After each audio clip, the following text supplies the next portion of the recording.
The dinner table erupted in chaos when 9-year-old Tommy slammed his fork down and glared at Arabelle, his stepmom's partner. "Queer people like you go to hell," he spat, his small face twisted in anger learned from somewhere dark. What Jamie, his biological mother, did next, not defending Arabelle but nodding in silent agreement, shattered their fragile family unit, forcing Arabelle to question if love could survive in a home built on hidden bigotry.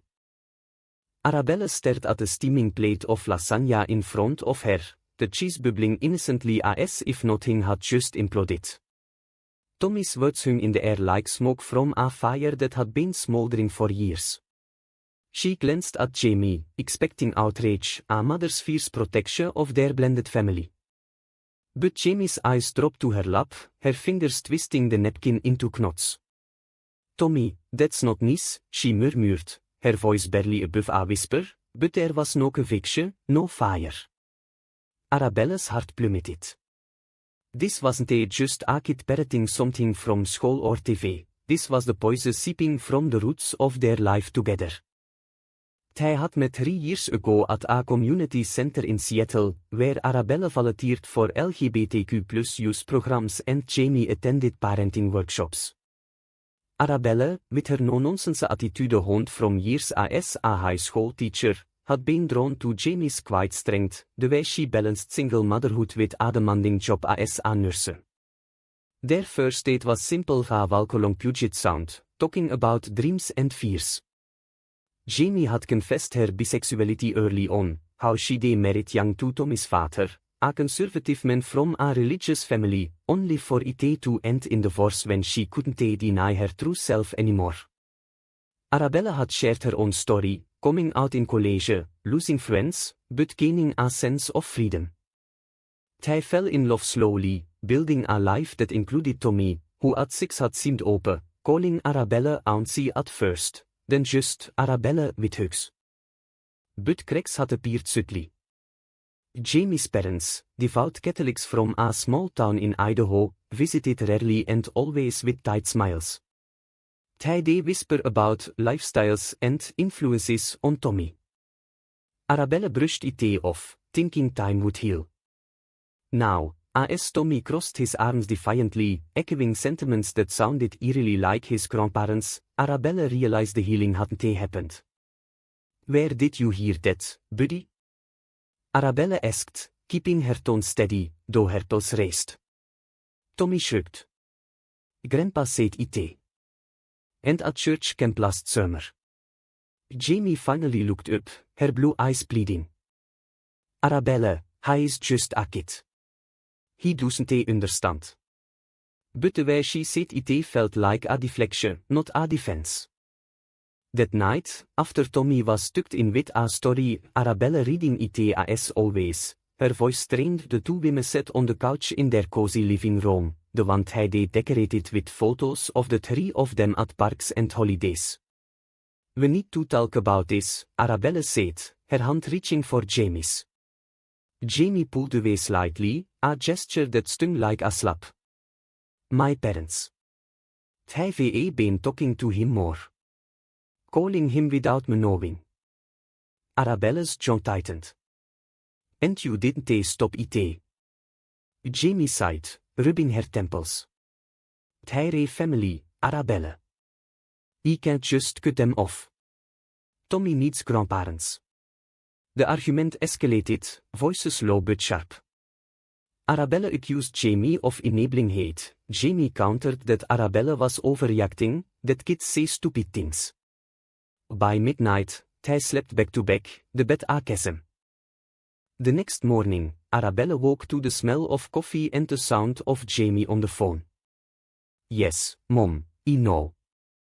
But Arabelle is good to him." A pause. "No, I don't think it's confusing him. Please, just give it time." Arabelle lingered in the doorway, watching Jamie's shoulders slump. When the call ended, Jamie turned, forcing a smile. "They're worried, that's all." Arabelle nodded, but out kneeled at her. She headed to work, teaching history to sophomores, lecturing on civil rights while her own life felt like a battlefield. During lunch, she texted her best friend, Sarah, a fellow lesbian who they navigated similar family dramas. Kid dropped a bomb last night. Jamie didn't back me up. Sarah's reply, ow.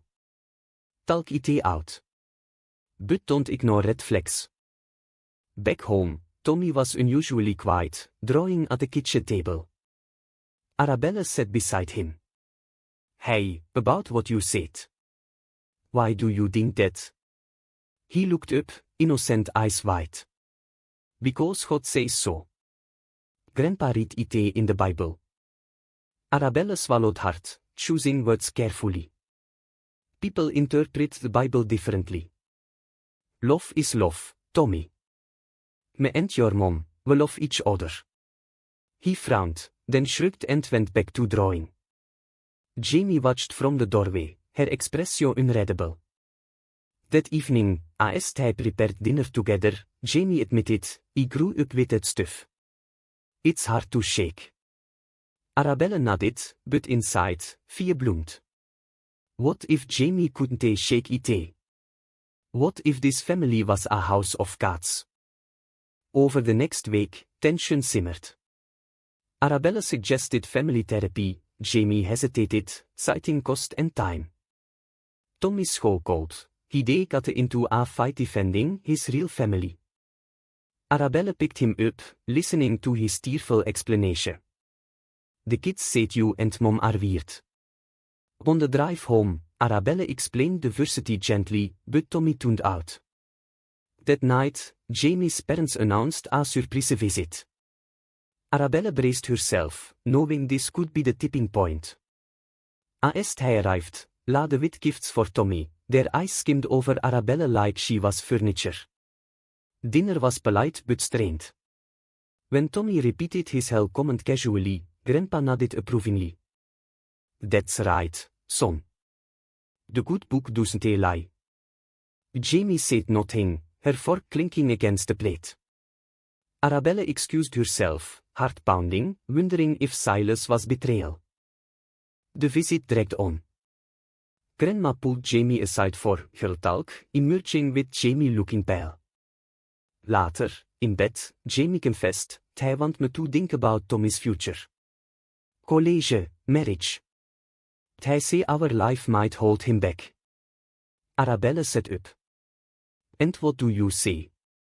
Jamie's tears fell. I don't know. I love you, but he is my son.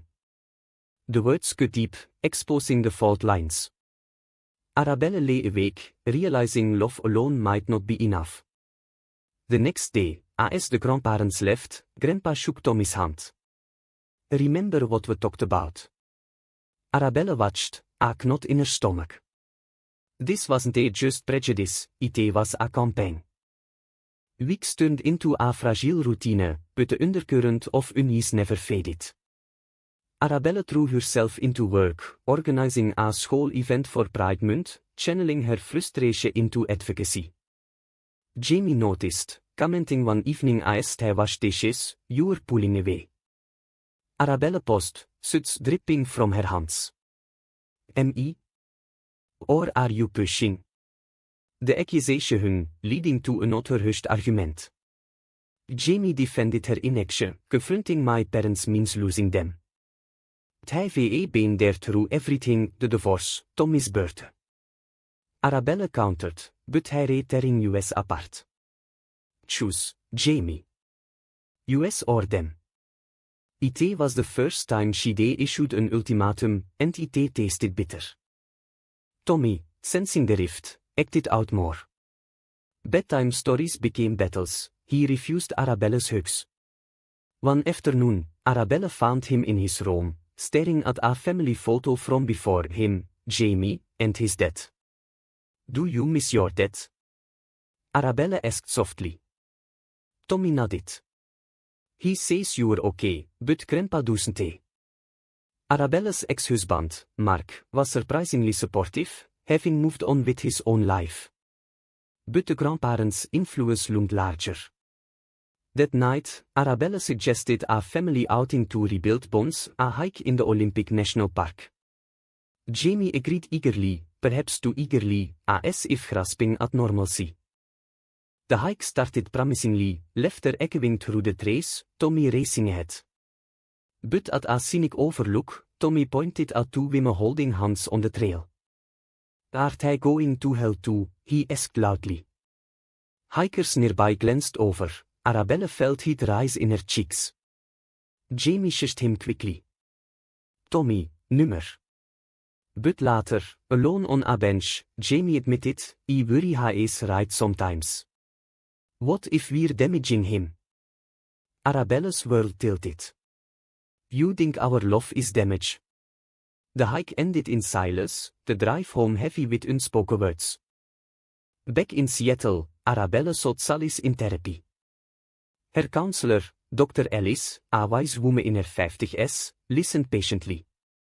"This is about more than Tommy's words. It's Jamie's internal conflict." Arabella nodded, tears stinging. "She loves me, but her upbringing. It's like a ghost." Dr. Ellis suggested couples counseling, but when Arabella proposed it, Jamie balked. "We don't need outsiders." Instead, Jamie called her parents more, seeking advice that only deepened the divide. One evening, after Tommy's soccer practice, Arabella overheard Jamie on the phone. "Yes, Mom, I'm thinking about it. For Tommy's sake." Arabella's bloed ran cold. Confronting her later, Jamie broke down. Hij want us to move closer to them. Get Tommy into a better school, away from influences. Arabella exploded. "Influences? You mean me?" The fight was their worst yet, voices raised, Tommy picking from his room. Jamie stormed out, driving to a friend's house. Alone with Tommy, Arabella made popcorn and watched cartoons, but the boy was distant. "Mom's mad at you," he said. Arabella sighed. "Sometimes grown-ups disagree." Jamie returned later, redactie, "I can't lose my family." Arabella's heart ached. "Which family? Them or US?" The question lingered, unanswered. The next day, Arabella confided in Sarah over coffee. "It's like she's choosing blood over US." Sarah hugged her. "Give her time, but protect yourself." Arabella nodded, but resolve hardened. She began researching legal rights for step-parents, fearing the worst. Tension peaked at Tommy's birthday party. Friends and family gathered in their backyard, balloons bobbing. Jamie's parents attended, their presence like a storm cloud. Midway through cake, Grandpa pulled Tommy aside, handing him a Bible with highlighted passages. Arabella watched, fuming. When Tommy showed her a verse about abominations, she gently closed the book. "Love isn't an abomination, kiddo." Grandpa overheard, confronting Arabella. "You were confusing him." Jamie intervened weakly. "Dad, please." But the damage was done, guests whispered, the party soured. That night, as cleanup wrapped, Jamie sat Arabella down. "We need space." Arabella's stomach dropped. "Space from what?" Jamie's voice trembled. "From this pressure. Maybe separate for a bit." It felt like a betrayal, a choice made. Arabella packed a bag, heading to Sarah's couch. Lying awake, she replayed every moment, wondering where love had faltered. The separation was meant to be temporary, but texts grew sparse. Jamie focused on Tommy, attending church with her parents, who celebrated the progress.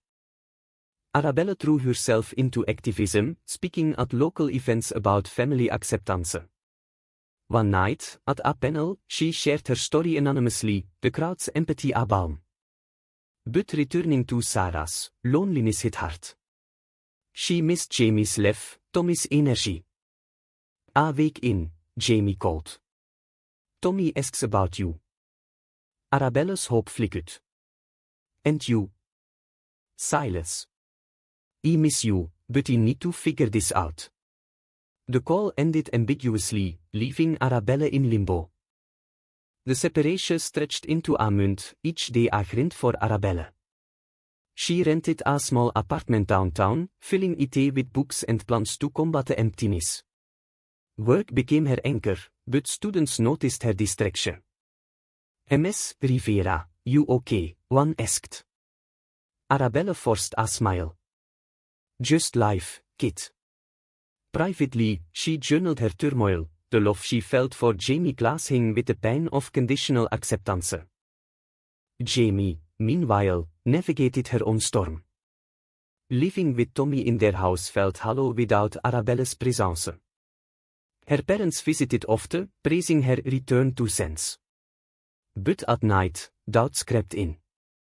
Tommy's questions, when's Arabelle coming back, pierced her. She attended therapy secretly, Dr. Patel challenging her, what do you believe, Jamie? Not your parents. Jamie wrestled with memories, her stifled youth, marrying Mark to fit in, the joy of discovering her true self with Arabelle. One afternoon, Tommy came home from school upset. Kids say our family's broken. Jamie hugged him. We're not broken. Just figuring things out. But inside, she knew the separation was fracturing them. She reached out to Mark, Tommy's dad, who lived in Portland. He is confused, Mark said neutrally. But Arabelle was good for you both. Don't let your folks dictate. His words echoed, stirring rebellion. Arabelle, seeking closure or connection, agreed to a coffee meetup. Hij sat in a bustling café, the aroma of espresso masking awkwardness. How's Tommy? Arabelle asked. Jamie's eyes softened. He misses you. Draws pictures of US hiking. Arabelle nodded, throat tight. I miss him too. Miss US. Jamie reached across the table. I thought space would clarify, but it's muddy. Hij talked for hours, unpacking hurts. Jamie admitted her fear, losing Tommy to custody battles if her parents pushed. Arabelle shared her anger at being sidelined. By the end, a tentative hug promised more talks. But progress halted when Jamie's mother fell ill a minor stroke. Jamie rushed to Idaho, Tommy in tow. There, immersed in family, old patterns resurfaced. Her parents preached forgiveness but only for sins repented. Jamie nodded along, but internally rebelled. One night, overhearing her father tell Tommy, your mom's making the right choice now, she snapped. What choice? Leaving the woman I love. The confrontation escalated, voices echoing in the hospital waiting room. Her mother, from her bed, pleaded peace. But Jamie stormed out, driving back to Seattle with Tommy asleep in the back. Arriving home, she called Arabelle. I need you. Arabelle arrived within the hour, finding Jamie in tears. Hij want me to choose them or hell. Arabelle held her. Then choose US. Hij reconciled that night, bodies close but minds cautious. Tommy woke to find Arabelle making breakfast, his face lighting up. You were back. The family hugged, but Arabelle sensed fragility. Rebuilding wasn't easy. Hij enrolled in couples therapy, Dr. Ellis guiding them through exercises. Jamie confronted her internalized homophobia, rooted in childhood sermons. Arabelle worked on patience, understanding Jamie's divided loyalties. Tommy joined kids' sessions, learning about diverse families through books and talks. School improved, he defended his two moms, two friends. But society intruded. At a neighborhood block party, whispers followed them. Poor kids, confused. Jamie bristled, defending publicly for the first time. Our family's strong. Arabelle beamed, but challenges mounted. Jamie's job faced scrutiny when a co-worker outed her orientation to a conservative boss, leading to subtle discrimination, missed shifts, overlooked promotions. The climax brought when Jamie's parents demanded a visit. For mom's recovery, they said. Jamie agreed, but with conditions: no preaching. They arrived tense. Dinner was civil until Grandpa asked Tommy about church. We go sometimes, Tommy said. But Arabella says love is okay. Grandpa's face reddened. Arabella is wrong. Jamie stood. No, Dad. You were wrong. If you can't accept US, leave. The room froze. Her mother guessed, her father argued scripture. Jamie held firm. This is my family. Take it or leave. They left angrily, vowing to pray for her soul. The fallout was immediate. Jamie's phone buzzed with accusatory texts from relatives: you were abandoning US for sin. She blocked numbers, but the emotional toll mounted. At work, the discrimination escalated. Her boss denied a raise, citing performance issues. Jamie filed a complaint, but the process was grueling, requiring statements and meetings. Arabella supported her, attending higher sessions, but worry etched lines on her face. Tommy struggled too. School friends teased, he came home with a black eye from a scuffle. They called you dykes. Arabella and Jamie sat him down, explaining hate but emphasizing pride.